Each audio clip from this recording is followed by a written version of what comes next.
Silchar news ডেইলিতে আপনাদের স্বাগত জানাই। আজ 4 আগস্ট সোমবার। আজকের কয়েকটি গুরুত্বপূর্ণ সংবাদ। 1 অক্টোবর থেকে রেশনের ডাল, চিনি, লবণ, বললেন মন্ত্রী কৌশিক রায়। কোকরাঝার সদর শহরের অন্তর্গত সুলভ মূল্যের দোকানদার ও গ্রাম পঞ্চায়েত সমবায় সমিতির সঙ্গে গতকাল এক সচেতনতামূলক সম্মেলন অনুষ্ঠিত হয়। এই সম্মেলনে মুখ্য অতিথি হিসেবে উপস্থিত ছিলেন রাজ্যের খাদ্য গ্রাহক পরিক্রমা মন্ত্রী কৌশিক রায়। সম্মেলনে মন্ত্রী জানান, 70 লক্ষ রেশন কার্ড থাকা লোকেরা আগামী 1 অক্টোবর থেকে ভর্তুকির লবণ, মসুর ডাল এবং চিনি পাবেন।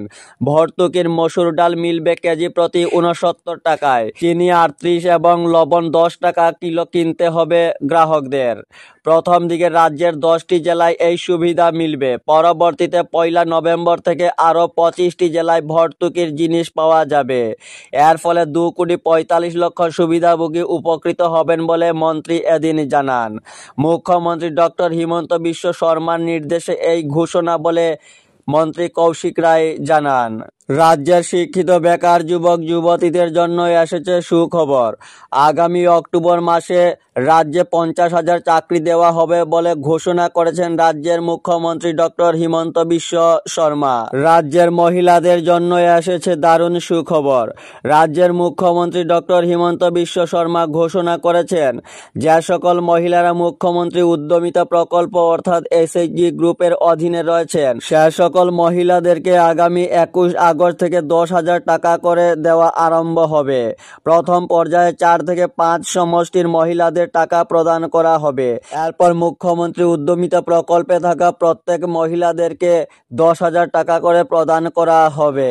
গৌহাটির সংরক্ষিত বনাঞ্চলে 4,240 হেক্টর জমি বেদখল, উচ্ছেদের নোটিশ। বেদখল মুক্ত করতে সরকারকে নির্দেশ এনজিটির। ভয়াবহ বেদখলের কবলে গৌহাটি সংরক্ষিত বনাঞ্চল। এই তথ্য প্রকাশ করেছে রাজ্যের বন বিভাগ। বন দপ্তরের তথ্য অনুযায়ী গৌহাটি সংরক্ষিত বনাঞ্চলের প্রায় 4,240 হেক্টর জমি বেদখলে রয়েছে। তবে সংরক্ষিত বনাঞ্চলকে বেদখল মুক্ত করতে অসম সরকারকে নির্দেশ দিয়েছে ন্যাশনাল গ্রিন ট্রাইব্যুনাল এনজিটি। আগামী বছরের 31 ডিসেম্বরের মধ্যে সংরক্ষিত বনাঞ্চল খালি করতে অসম সরকারকে নির্দেশ দিয়েছে এনজিটি। গ্রিন ট্রাইব্যুনালের নির্দেশে নড়েচড়ে বসেছে অসম সরকার। শুধু তাই নয়, গৌহাটির সংরক্ষিত বনাঞ্চলের বিভিন্ন অঞ্চলে উচ্ছেদের নোটিশ পাঠানো শুরু করে দিয়েছে অসম সরকার। শিব সুন্দরী নারী শিক্ষাশ্রম থেকে ভুয়ো চিকিৎসক গ্রেপ্তার গতকাল। চাঞ্চল্য শিলচর শহরে। চক্ষু কপালে ওঠার মতো ঘটনা ঘটল শিলচরে। শিলচরে ঐতিহ্যবাহী শিব সুন্দরী নারী শিক্ষাশ্রম চিকিৎসা কেন্দ্র থেকে এক ভুয়ো চিকিৎসককে গতকাল গ্রেপ্তার করা হলো। তাও ঘটনার দিন ওই চিকিৎসক এক প্রসূতির অস্ত্রোপচার করছিলেন। ওই সময় পুলিশ তাকে হাতে নাতে গ্রেপ্তার করে। ধৃত ভুয়ো চিকিৎসকের নাম পুলক মালাকার। বদরপুর জংলা কালীবাড়ি এলাকার বাসিন্দা ধৃত পুলক। এই ঘটনা প্রকাশ্যে আসতেই শহর জুড়ে রীতিমতো চাঞ্চল্যের সৃষ্টি হয়েছে। বন্ধ হচ্ছে রেজিস্টার্ড পোস্ট। সেপ্টেম্বরে বড় বদল পোস্ট অফিসে। ডাক বিভাগে বড় পরিবর্তনের পথে হাঁটছে কেন্দ্র। আগামী 1 সেপ্টেম্বর থেকে বন্ধ হয়ে যাচ্ছে পোস্ট অফিসের অন্যতম প্রাচীন পরিষেবা রেজিস্টার্ড পোস্ট। এই পরিষেবাকে একীভূত করা হবে স্পিড পোস্টের সঙ্গে। সম্প্রতি ডাক বিভাগের এক অভ্যন্তরীণ বিজ্ঞপ্তিতে এই সিদ্ধান্তের কথা জানানো হয়েছে। কুড়োল দিয়ে কুপিয়ে স্ত্রীকে হত্যা, সুনাইয়ে পুলিশের জালে ঘাতক স্বামী। রাগের মাথায় নববধূকে কুড়োল দিয়ে কুপিয়ে হত্যা করল স্বামী। ন্যাক্কারজনক এই ঘটনাটি ঘটেছে গতকাল সুনাই থানাধীন গোবিন্দনগর প্রথম খণ্ডের সেলিরপুর গ্রামে। স্বামীর হাতে নৃশংসভাবে খুন হলেন পত্নী।